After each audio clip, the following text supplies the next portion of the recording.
Bienvenue dans le pouvoir de l'espérance. Le pasteur Eddy Michel Carpin, que nous rejoindrons dans un instant, et moi-même sommes ravis de vous retrouver pour cette série dédiée à un thème universel et profondément humain, la peur. À travers ces épisodes, nous allons explorer comment cette émotion peut nous paralyser, mais aussi nous enseigner et nous renforcer. Alors, restez avec nous et découvrez comment transformer la peur en une force positive. Mais juste avant cela, prenons un moment de louange et que ce temps de musique soit une ouverture pour recevoir le message d'aujourd'hui.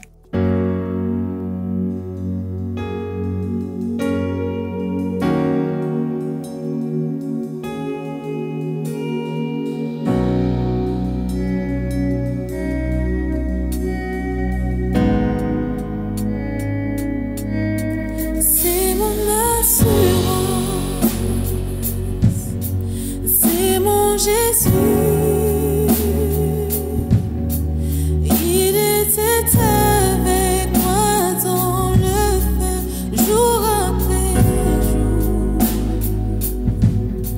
Né de son esprit, lavé par son sang, je te dis merci pour ton sacrifice au calvaire. Je te fais confiance, mon sauveur, qui n'échouera jamais. Il n'échouera jamais. Je te fais confiance, mon sauveur, qui n'échouera jamais. Il n'échouera jamais. Soumission parfaite, je dépose tout. Je connais l'auteur de mon lendemain, c'est moi, c'est mon histoire, et c'est mon chant. Je veux louer mon roi ressuscité, mon sauveur. Je te fais confiance, mon sauveur, qui n'échouera jamais. Il n'échouera jamais. Je te fais confiance, mon sauveur, qui n'échouera jamais. Il n'échouera jamais.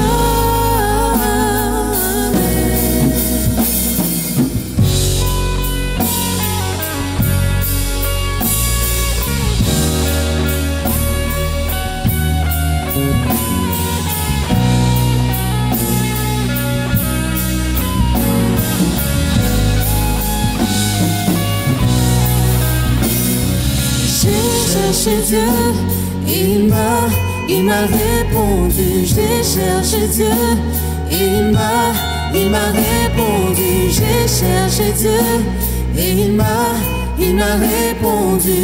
J'ai confiance en lui, j'ai confiance en lui. J'ai cherché Dieu, il m'a répondu. J'ai cherché Dieu, il m'a répondu. J'ai cherché Dieu, il m'a répondu. J'ai confiance en lui, j'ai confiance en lui.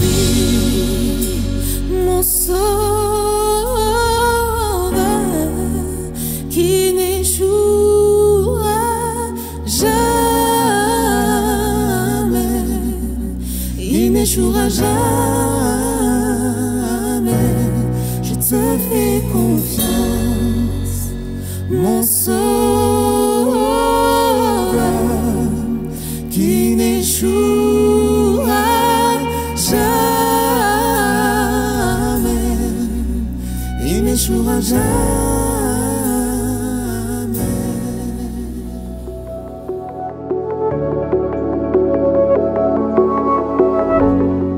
Ces derniers jours différentes peurs. Et il y a une peur qu'on peut qualifier de peur courante qui, elle, a, je pense, un vrai pouvoir sur nous, sur notre être. Elle a ce pouvoir de nous paralyser dans la prise de décision. Elle a aussi le pouvoir de nous limiter dans nos ambitions. Et aussi le pouvoir de nous empêcher de réaliser notre potentiel. Alors il s'agit de la peur de l'échec.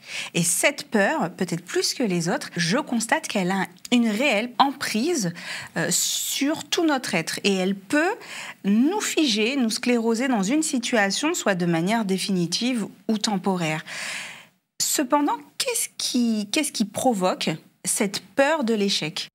Alors, je dirais que la peur de l'échec se nourrit du milieu dans lequel on grandit, on évolue, de la pression sociale qui, très tôt dans notre jeunesse, dans notre enfance, eh bien, va justement nous faire nous focaliser sur la réussite. Ça veut dire que très tôt, on demande aux enfants d'être performants, de réussir tout ce qu'ils entreprennent. Et l'attitude, même le langage corporel, dévalorise tout ce qui est échec par rapport à la réussite. Donc la réussite, elle est valorisée, mais l'échec, par contre, eh bien, elle est dévalorisée. Donc très tôt, on comprend qu'il ne faut surtout pas être dans l'échec. Très tôt, il ne faut pas décevoir les parents. Et ensuite, quand on va à l'école, eh bien, on est encore plus confronté à ce type de situation. Il faut réussir. Et donc, celui qui ne réussit pas, donc celui qui échoue, eh bien, il est dévalorisé, il est rié, il est moqué également. Et cette personne, eh bien, n'arrivera pas à grand-chose dans la vie. Est-ce que ça veut dire qu'on considère que l'échec est négatif et mauvais ? Alors, bien sûr, dans ce cadre-là, l'échec est souvent perçu comme étant quelque chose de très négatif, quelque chose de mauvais. L'échec n'est jamais valorisé, en tous les cas, de façon générale. Maintenant, il faut savoir également que pour un certain nombre de personnes, il y a une association très forte entre la réussite ou l'échec et leur propre valorisation ou leur estime d'eux-mêmes. Donc, lorsqu'ils échouent, en fait, leur estime d'eux-mêmes, eh bien, diminue. Elle en prend un coup. Cela va de pair aussi un peu, et on le retrouve chez certaines personnes assez perfectionnistes. Il faut absolument réussir. Si je ne réussis pas, ça veut dire que, eh bien, je n'ai pas de valeur. Alors, est-ce que pour justement ces personnes perfectionnistes, est-ce que ça veut dire qu'elles ont peur de l'échec ? Parce que souvent, quand on entend une personne se dire « je suis perfectionniste » ou qu'on l'observe, on n'a pas le sentiment qu'elle a peur de l'échec, même plutôt l'inverse. Tout à fait, mais d'une façon générale, je dirais, chez tous les individus, il y a cette peur de l'échec.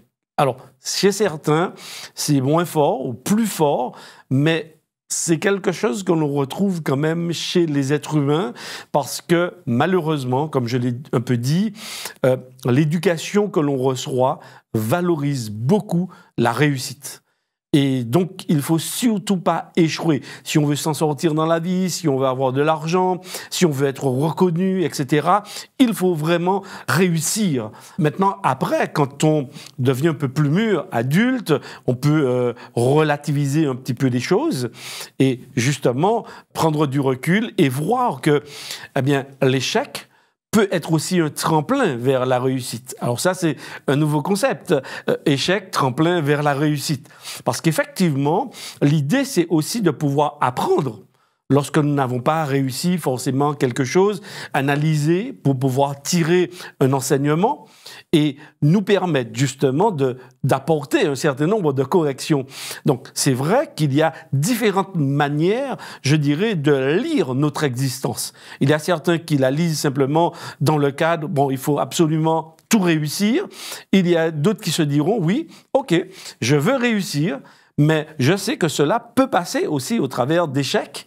Et ces échecs vont, plutôt que de me crisper, de me figer, m'empêcher de penser, d'avancer, eh bien, elles vont me permettre de me poser, de réfléchir, de mûrir et d'avancer d'un pas plus sûr.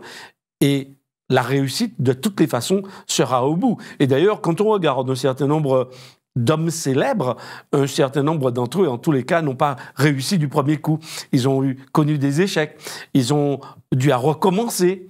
D'accord? Mais ils n'ont pas considéré leur échec comme étant une fatalité, comme étant une dévalorisation de leur propre personne. Ou il y a le regard aussi des autres qui, malheureusement, nous condamnent lorsque nous sommes en échec, entre guillemets. Parce que je dirais que l'échec, c'est aussi une lecture. Parce que quelqu'un peut dire, dans une situation, je suis en situation d'échec, et un autre peut te dire, non, je ne suis pas en situation d'échec, je suis en situation d'apprentissage vers la réussite. Donc on voit déjà, quand on pose la notion d'échec dans sa propre vie, c'est d'une certaine manière bloquante, parce que, en quelque part, il y a une incertitude. Se poser pour faire quelque chose ou une nouvelle chose, il y a une part d'incertitude. Et on avait un peu abordé cette notion, et cette notion est aussi bloquante. Donc c'est vrai qu'il faudrait pouvoir reconsidérer notre manière d'analyser la vie, et voir que la vie, c'est aussi un chemin. C'est un chemin d'apprentissage, fait de haut, fait de bas, mais on avance sur un chemin, et toutes les expériences qui peuvent nous arriver, intervenir sur ce chemin, sont là pour nous aider à grandir, à mûrir, et à arriver justement vers ce qu'on pourrait appeler la réussite. Alors justement, on veut continuer à avancer, dépasser cette peur de l'échec. J'ose penser, j'ai osé, oui, penser que la Bible a une fois de plus une promesse, mais une promesse où elle traite l'échec non pas comme une fin en soi, comme tu disais, une fatalité, où certains vont voir l'échec effectivement comme une fatalité, c'est la fin, c'est la mort de tout, mais plutôt comme une étape dans un parcours de croissance personnelle, mais aussi spirituelle. Est-ce que la Bible nous offre ce genre de promesses? Alors, juste avant d'arriver sur ces promesses, je vais simplement dire que beaucoup d'hommes ou de grandes figures bibliques, de grands personnages bibliques, ont eu des doutes par rapport à l'avenir, par rapport à des décisions à prendre, l'investissement dans une mission, par exemple. Et là, je pense à Moïse. Lorsque Dieu l'a appelé, il a dit, bon, je ne sais pas parler, est-ce que tu es sûr que c'est moi? Il y a d'autres personnes qui sont capables. Donc on voit qu'il y a quand même ce doute, cette incertitude face à l'appel et à la mission que Dieu confie. Finalement, et on va découvrir qu'il va y aller et qu'il réussira à faire des choses extraordinaires. Il y a également Jonas, un prophète aussi que l'on retrouve dans l'Ancien Testament, à qui Dieu confie une mission, et lui il dit « Ah non, non, non, moi je te connais, je vais dans la direction opposée ». Parce qu'il a peur, il a peur de la décision que Dieu prendra au final. Et donc, oui, il a peur véritablement de s'investir dans ce sens. Donc, oui, il y a plusieurs personnages comme ça que l'on retrouve. Et le dernier sur lequel je vais tirer un enseignement, mais qui se retrouve aussi par rapport aux autres personnages bibliques, c'est Josué. À la suite de Moïse, prendre la suite de Moïse dans la direction du peuple, ce n'est pas évident. Va-t-il réussir? Va-t-il réussir? C'est là la grande question.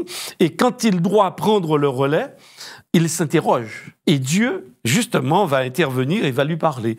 On va retrouver cette parole dans Josué, chapitre 1, et le verset 9. Voici ce qui est dit. « Ne t'ai-je pas donné cet ordre? Fortifie-toi et prends courage. Ne t'effraie point et ne t'épouvante point, car l'Éternel ton Dieu est avec toi dans tout ce que tu entreprendras. Dieu lui dit, ok, je sais, face à la mission, face à ce que tu dois faire, tu doutes, tu as peur, parce que la mission, elle te dépasse. Mais ne t'inquiète pas. Mais pourquoi Dieu lui dit-il, ne t'inquiète pas? Parce qu'il ne suffit pas simplement de dire à quelqu'un de ne pas s'inquiéter, tu vas réussir, et puis ça y est, toutes les peurs se sont volées. Il y a un élément dans le texte qui m'interpelle. Le texte nous dit, car l'Éternel, ton Dieu, est avec toi dans tout ce que tu entreprendras. Alors là, justement, par rapport à tout ce que nous avons déjà dit dans l'intervention de Dieu, dans la gestion de la peur, eh bien, ici également, on voit un Dieu qui vient accompagner. C'est-à-dire que tu vas prendre cette responsabilité, tu vas accepter ce défi. Oui, tu as peur, mais je serai avec toi. Donc, ça veut dire que la présence de Dieu, puisqu'il lui dit « n'aie pas peur, ne t'effraie point ». Donc, la présence de Dieu est censée le rassurer, censée lui dire « écoute, avec moi, à tes côtés, il n'y a pas d'échec. Quel que soit le chemin, à partir du moment où tu restes avec moi, tu connaîtras des montagnes, des vallées, tu auras traversé de l'eau, mais ne t'inquiète pas. L'essentiel, c'est que je sois avec toi. La route sera tortueuse de temps en temps, elle sera sinueuse. La route sera plane à certains moments, mais ne t'inquiète pas. L'essentiel, c'est que je sois avec toi. Dès que tu prends conscience que je suis avec toi, normalement, tu ne crains pas l'échec, parce que quand je mène ta vie, je ne connais pas l'échec. Alors, c'est vrai que l'échec, au moins où nous en sommes, se définit de façon différente. Parce qu'effectivement, pour certaines personnes, la réussite, c'est quoi?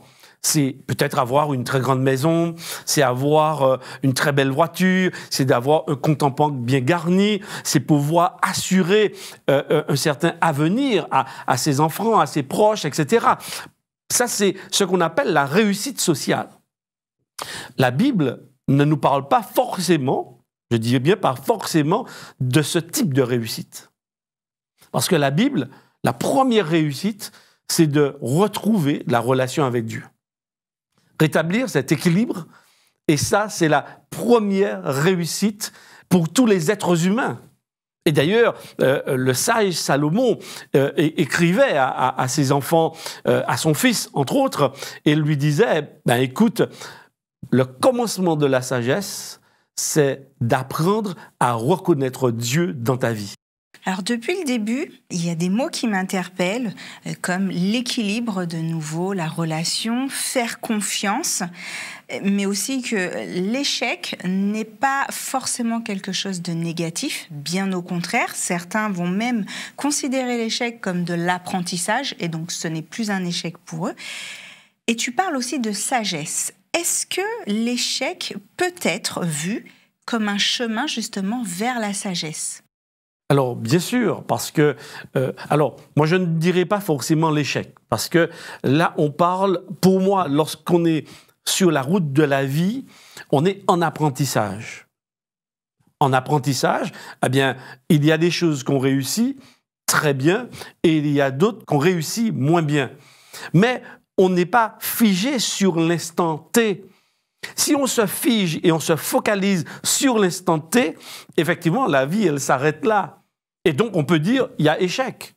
Mais si la vie doit continuer, et j'espère, oui, qu'elle continue, eh bien, on ne parle pas d'échec. Parce qu'à partir du moment où on se relève, on continue à avancer, on ne peut pas parler d'échec. À ce moment-là, quand on peut analyser ce qui nous est arrivé, qu'on continue à avancer, là, on va parler de sagesse. Parce qu'effectivement, eh bien, interviendra cette notion d'apprentissage. On va apprendre de ce qui nous arrive de positif, mais aussi de choses difficiles, compliquées qui nous arrivent, et la façon dont, peut-être, eh bien, on s'en est sorti, ou on a pris du temps à s'en sortir, eh bien, tout cela va nous faire grandir en maturité, et c'est un peu ça qu'on appelle dans la Bible la sagesse. C'est-à-dire, souvent, on associe la sagesse aux cheveux blancs.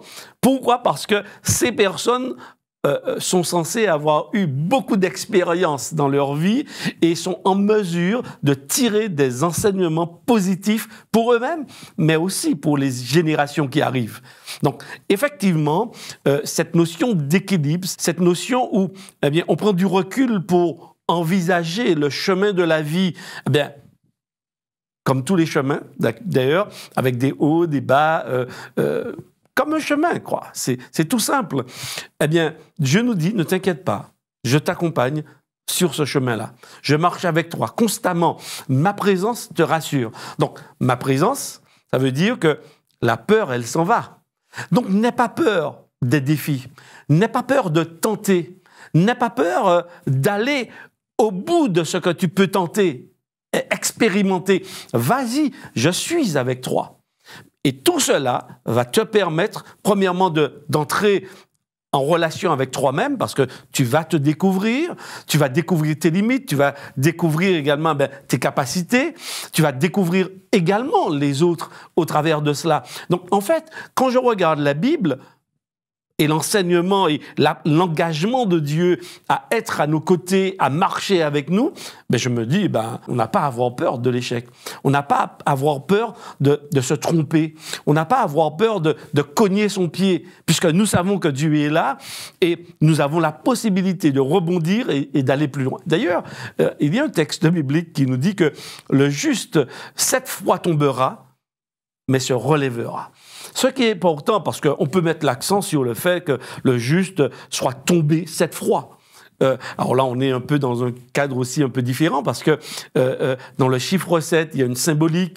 Donc oui, il tombe, mais ce qui est important, c'est qu'il se relèvera. Quelqu'un qui se relève, c'est quelqu'un qui apprend. Donc quelqu'un qui se relève, ce n'est pas quelqu'un qui est en échec, c'est quelqu'un qui va réussir et qui réussit déjà. Donc finalement, la chute n'est absolument pas importante. C'est après la chute. Oui.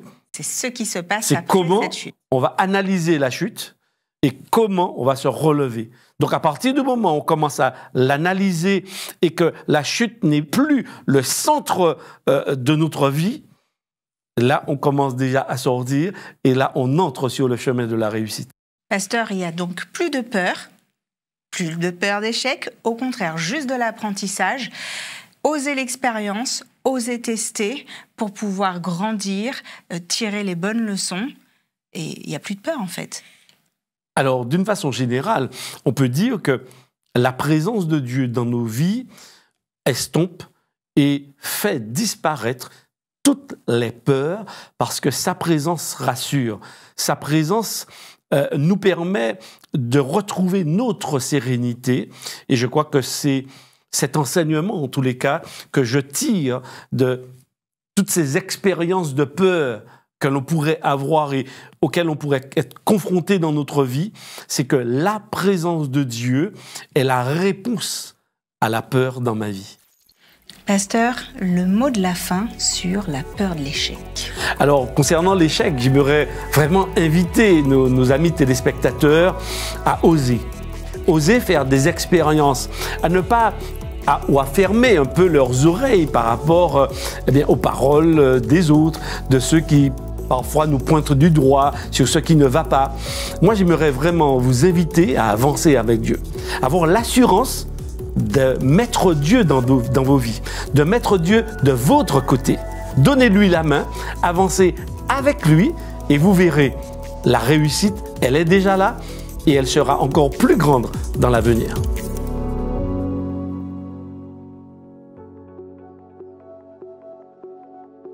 Mesdames, Messieurs, c'est ici que s'achève notre série d'émissions sur le thème « La peur ».